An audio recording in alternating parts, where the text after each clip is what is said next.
In this video, we're going to talk about our automated axle adjust. So in order to make those adjustments, you'll maneuver to your auto axle adjust object pool, which is here. You'll see once you're on that screen, it'll read the current spacing for your front and your rear spacing, along with each tire spacing from center.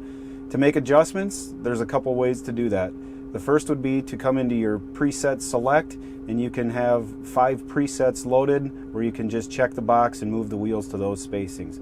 You can also come in and do a manual adjust where you can type in which spacing you want, and then you can extend or retract the cylinders manually to move the axles in or out.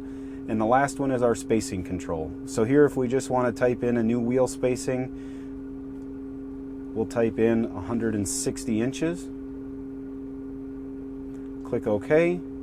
And here we hit the activate button. And now we need to move forward at a speed of 1 to 5 miles per hour.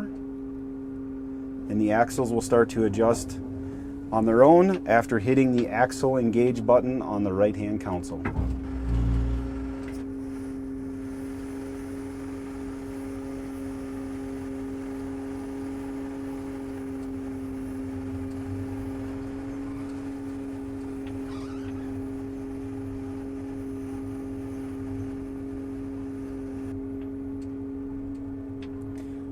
Once the new spacing is achieved, the status will turn green and our wheels are out at 160 inches.